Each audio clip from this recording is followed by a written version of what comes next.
Welcome, entrepreneurs. Good evening. Happy Monday evening. My name is Joe DeChara, and I am here once again, intruding on your Facebook space, giving you another tidbit of information on small business. Obviously, I have a beautiful guest tonight. Her name is Marisa Pasquini. Okay, I love that name. She is basically a new business owner. We're going to talk about her passion, what she does, and how she's going to change the world, and how you might be able to connect with her and help her do that. So Marisa came to me a couple of years ago as a referral. She was in the middle of writing an unbelievably fantastic book. And I set her up with a corporation, and she's been in business, Marisa, for a couple of years now? Yep, a couple of years. So let me let people see you. And so welcome, Marisa Pasquini, the owner of National Home Care Academy. And so tell us who you are and how you wound up on my show here. So thanks for having me, first of all, Joe.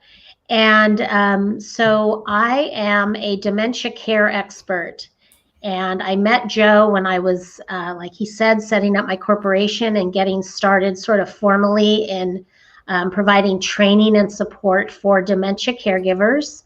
And it was right as my book was being published, which is called Surviving Dementia Without Losing Your Mind. And it's been well received, which has been really great. And so how did I come to be here? I just really appreciate what Joe has done for me and what Joe is doing for, this community in helping them discover and grow their businesses. So here I am. All right. All right. Awesome. Welcome. And thank you for spending the time with us. Yeah. And this is a service. A couple of years ago when Mel sent you to me, I was in the process of changing my business around, and I had decided to focus on people that really had a passion for something. Maybe they were doing it as a hobby. Maybe they just had a calling and wanted to turn that into a business. And that was you. You were one of actually the first of my new avatars to come on board. Yeah. And it was all by design. Right. And so because, I had a passion, my business, I've been compelled to be where I am today. Okay. Just like I believe you're being compelled. And I was just interviewed on somebody's podcast today, and that's what came out. They asked me, how did you wind up where you are, basically? And I said, I don't know. It was just a whole series of coincidences. Right. So you have your story, and I was on your website, National Home Care Academy. It's a great site. When I go to the about, you were talking about, I think your brother. Can you share that? Yeah. So, I think that I've been working with a group and talking about like when we're in our zone of genius, which is from The Big Leap by Gay Hendricks. And I realized that I am in my zone of genius when I am actually coaching people who are, either living with or caring for a parent that has dementia, or whether it's a professional caregiver that is just having issues with behavior. So I think part of the reason I'm called to this is because I was raised with a brother with intellectual disabilities.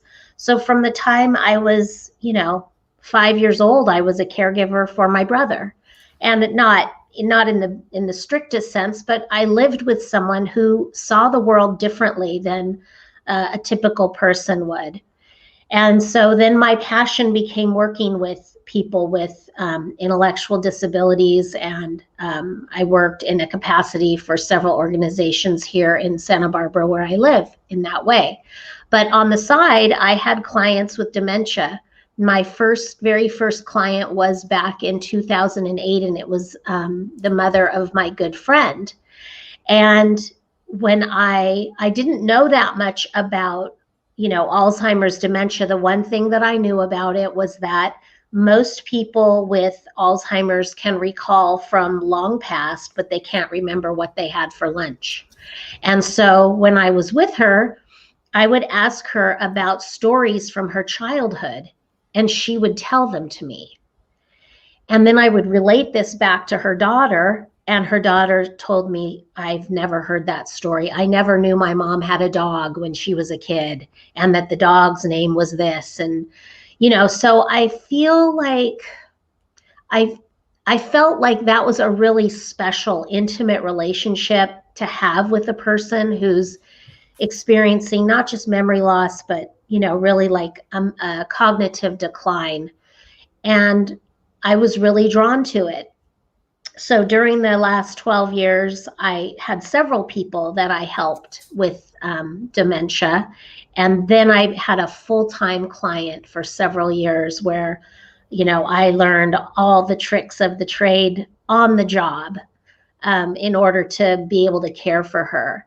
And I saw a huge transformation in her being as I was with her. And it didn't take long either. I mean, we definitely had ups and downs. There's lots and lots of behavior that people deal with when they're dealing with a person with dementia, Alzheimer's type dementia. And so being able to maneuver through that many, many hours in the week and still enjoy her and see her enjoying her life just made me feel like I need to help other people. Eventually, she moved into a facility. And just a quick story about that is she was in this facility, and a lot of facilities just aren't equipped for people with dementia, and you would think they would be, but they're not. So I was leaving her home one evening, and this sweet little old woman was walking down the hallway with her walker. And I closed the door behind me, and I saw her, and she said, "What is all this stuff on the floor?" And there wasn't anything on the floor. So I just said, "Oh, what is all this stuff on the floor? We got to take care of this. We got to get rid of all this stuff so nobody trips." "Yes, I don't know why they keep all this stuff everywhere." So I kind of guided her along. And as I did that, one of the staff came by, and she said the same thing to the staff. And the staff looked at her with these huge eyes, like deer in the headlights, and just turned and walked the other way. And I just thought, I know that caregivers are so well-meaning, but they don't get that kind of training and support to know in the moment, like how to dance, with people that don't, they don't make sense all the time. So how do you do that? So Okay, that's what I try and help people do. yeah, that was beautiful. And I didn't stop you because you were on a roll there, and it was important to let you keep going. Yeah. You said a couple of things that I want to bring out that makes you different than those hospital workers or and I do, listen, I have a lot of respect for anybody, any caregiver. Mm-hmm. Okay, it's a calling. You don't go into that saying, "Oh, I want a career in this and make a lot of money," because you don't make a lot of money. Right. Okay. But that being said, and you said it, they have the best intentions. They're there, to help people, but they just don't have the training.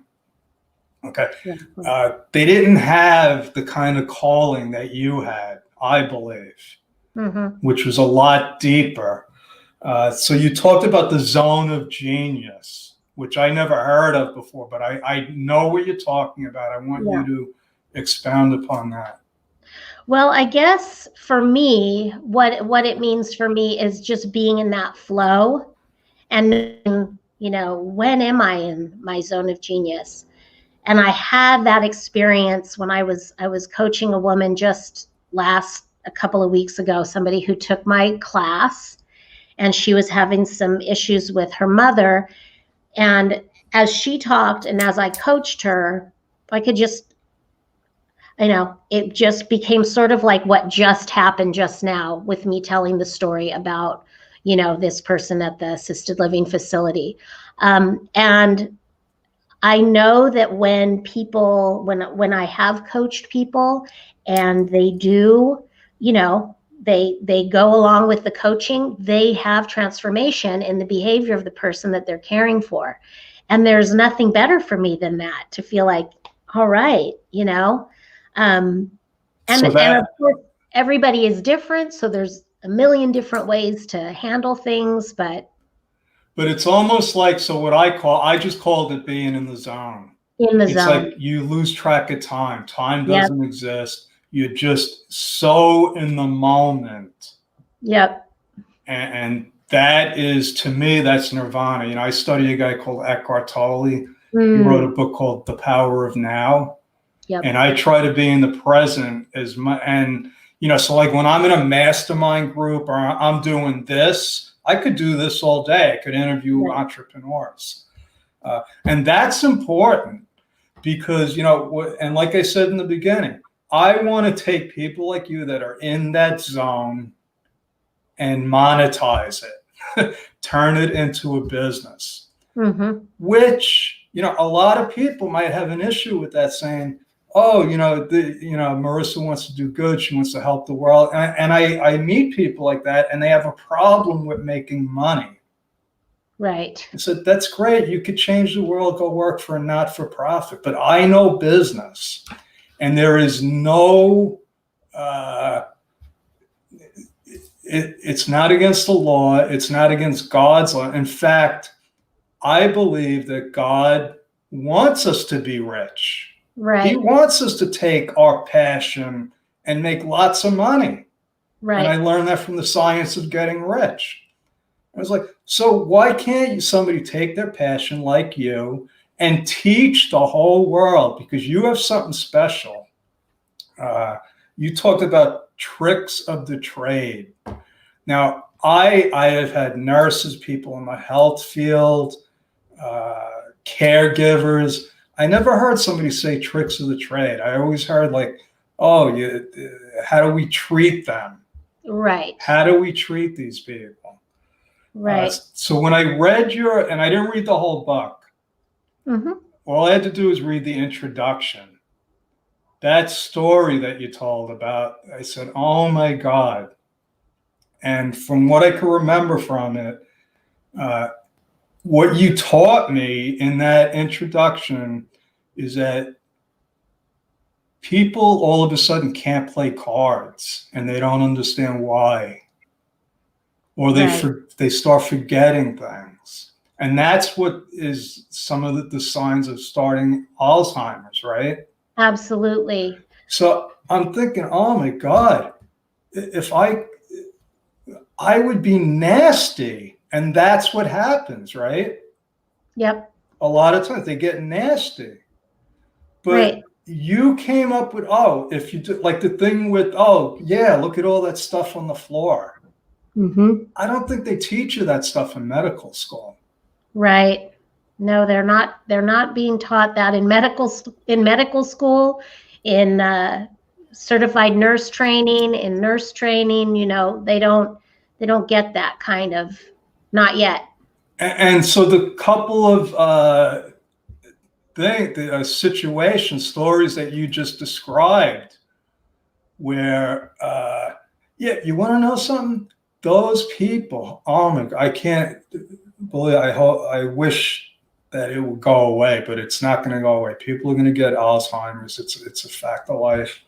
Right. The downside of longevity. So you could help those people. Yeah. But you're taking it like a whole nother step further, because the family, you're like, what about the families?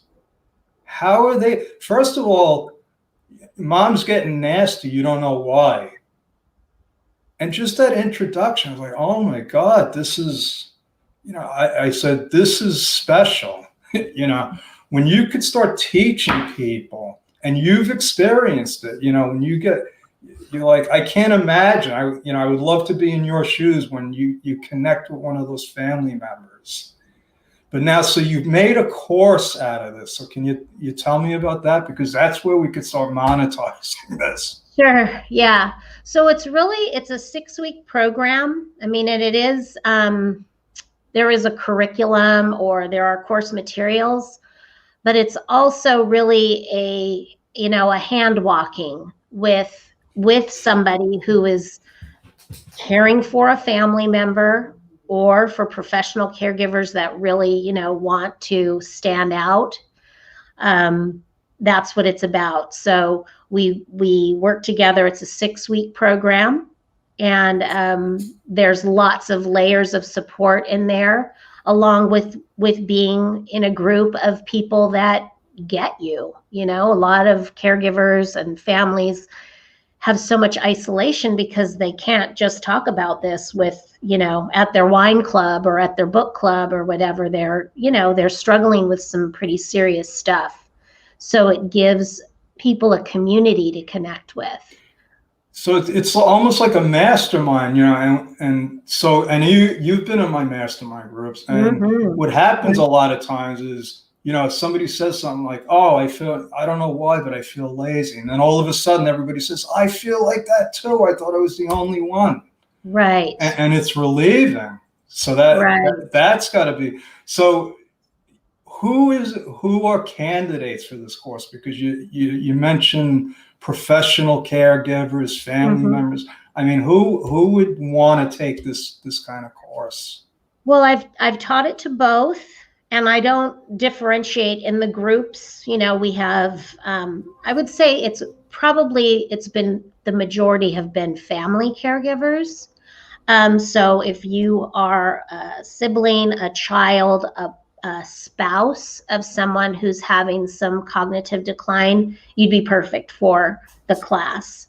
You get lots of information and how to deal with the specific behaviors that you are dealing with. I have an interview process, so I make sure that everybody's needs get met as far as what they're dealing with. And so it could be a professional caregiver. Again, like you said, professional caregivers don't make that much money. So it would really need to be someone that wants to stand out and really wants to take on this profession in a big way. And I have a certified course that I've been offering to agencies. So the agency, if a caregiver works for an agency that works with me, then I provide the caregivers training through that. Okay, so you actually have a certificate program. Mm-hmm. So now you're not like you're not a doctor, right? Right, exactly. Do you have a nursing license? I mean, I have several certifications in dementia care. So I'm a certified dementia practitioner. Okay. And I'm a board accredited Alzheimer's educator. Okay. So that's, I know that you have the experience, but sometimes you have to come in with the credentials too. So absolutely. Because I'm wondering, hold on, we have a couple of comments here, and I forgot, if anybody has a question for Marisa or wants to connect with her, you can do it here. If you're watching the replay and you want to connect with Marisa, if you comment on this, I will probably see it in my group. And if you're in my group, I will try to, get back to you. But Marisa will give you a way to connect with her. And I definitely recommend it, especially, I'm thinking, with those certifications, I'm thinking, where can I get Marisa in where she's going to make an impact? Would it be like nursing homes? I mean, what organizations? The families are one thing, but sometimes that's one at a time. Right. If you could go to like an organization and hit all the care, that would be you. So where would would you speak at a place? I would definitely speak, and I will just say that that's been a challenge, like how to make my way in. And I've been in several networking groups, and in industry related networking groups as well, but there's still just a challenge there in, being sort of the newbie on the block and that kind of thing. So I would love to connect with anybody who is listening, who has connections in the home care agencies or assisted living, memory care facilities would all be a great connection.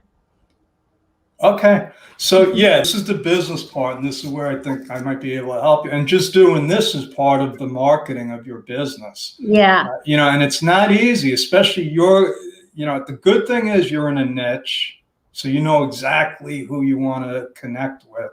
Right. So that's good, but it's not easy. Right. I could help you make it simple just by saying, listen, if you're out there right now and you have a connection to some kind of home care organization, connect with Marisa, because she can definitely help. And that is the start, Marisa. Mm-hmm. And then you just keep planting seeds. You just keep doing what you're doing. You have a monthly newsletter, right? Mm-hmm. You have the support group. And the thing is, it takes time. Right. But I know, and I knew this from the beginning, I just have a sixth sense with this, that you have a viable business. That's number one. And you're going to help a lot of people. And you probably have already touched a lot of people and you don't know it. You don't realize it. And Haley Gray actually taught me that. She talks about the crickets. You're out there and you're talking and you think that, oh, this ain't working.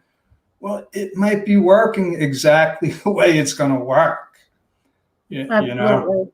And sometimes you just got to be patient. But I know, if you just stick with this and keep going and you get yourself out there, you'll start connecting with people. And then I have to warn you, be careful what you ask for. Right. Because then once the floodgates open, you're going to be like, I have no more time for myself. Right. So, just keep that in mind. But that's a good problem to have. That's a good problem to have. So, words of wisdom. What are some of the warning signs that you can share with us that people should be aware of? Like, listen, I forgot what I had for breakfast. Right. Okay. When you said, I'm like, oh my God. Yeah. What are the warnings? Let's talk just really quickly about, so there's a difference between forgetting what you had for breakfast and looking at a plate of eggs and not knowing what they are. Okay, so that's the difference between just what we all have, right? And what dementia looks like. So, people say, oh, I never remember where I put my keys. Well, there's a difference between that and finding your keys in the refrigerator. So that's the difference, right?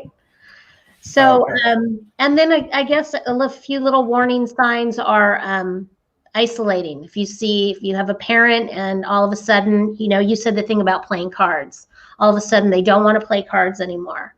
Well, that's really strange. And it's something to notice and to look at and to see if they're isolating from other things too, because if they are, it's possible that they've forgotten the rules or they can't quite keep up anymore. And so rather than be embarrassed and show up for a card game and not be able to play, they'll just stay home. So you have sort of an active person that all of a sudden just doesn't want to interact with people. That's probably an early sign. Okay, so it's a change in their behavior. Yeah, right. Okay. So I think those are two of the main, the really early signs. And that doesn't mean, you need to go crazy with care or something like that, but it's time to start watching a little closer. And then I always say at that point, start to collect your team, because a lot of doctors are great and a lot of people don't really like their doctors. If you don't like your doctor now, you're going to like him or her less as dementia progresses. So do some interviews with doctors, get referrals from friends, that kind of thing in the early part of the times. And then for children, get those stories in. Talk to your parents about their past, about, I remember I asked my grandmother about her early childhood, and she told me, she's an Italian woman, and she said that when she first got married to my grandpa, they lived in Brazil. And nobody ever knew this. Nobody ever talked Wow. about this before. So my grandmother didn't have dementia. I'm just saying that had I not asked the question and tried to get some of that family history down, we wouldn't have known it. So, and that must have made her feel great. My sister did that with she was doing a family tree, and she found that stuff that had like historical events that happened, that like my family was right there. But I'm just thinking that, somebody, listen, I met a photographer that started doing photography, and she thought it was, doing the family history. I said, no, you're capturing these people's history. You're asking them questions. You must be spreading joy because now they get to talk about this stuff, right? absolutely. And that's got to be helping their situation. Absolutely. I think that's really, that's so true. It's good for everybody because, seniors in our culture are often invisible, so when to get that sort of one-on-one and help them to understand that their experience and their story is important and valuable, something you want to record, it's beautiful. It's a beautiful part of working with seniors. Yeah. Yeah. And listen, and this is what I'm talking about, like just talking to you about this. It's, if you get anything out of this, go and talk to your mom, your grandmother, and just ask them what it was like, and then maybe you could put things in perspective and stop. Maybe if you're feeling sorry for yourself. Right. That's true. Listen, I was just talking to a college buddy. I said, things are tough with COVID, but he had family in Poland during World War I and World War II. Wow. Okay, that's, so. Right. Listen, I'm going to call my mom after this and start asking her some history. Good job. So, all right. Anyway, how do people connect with you? Okay. So, if you want to get in touch with me right away, send me a message on my Facebook. Send me a Facebook message. My name's right there. That's probably the easiest and fastest way. I have a guide on my website. If you're, thinking that you might be seeing a few signs, you can download the guide there. Where's the guide? It's at the very top, Joe. You can see okay. the guide. Yeah. And to your email. That's easy enough. Yeah. So you just put your email in, and then that'll be sent to you. What else? Yeah, those are the best ways. Okay. Yeah. And again, so you're looking for to connect with basically organizations, right? Yeah, that would be really wonderful to have sort of a referral to an organization is a great way to, for me to connect with them. Right. And so, all right, great. So Thank you, Joe. I'm going to go through my Rolodex now and see who I can maybe connect you with. And thank you so much. This was excellent. Yeah. I appreciate your time and the information, and you're doing great. Thank you. Thanks for all your help. All right. So long, everybody. We will see you tomorrow. Thank you.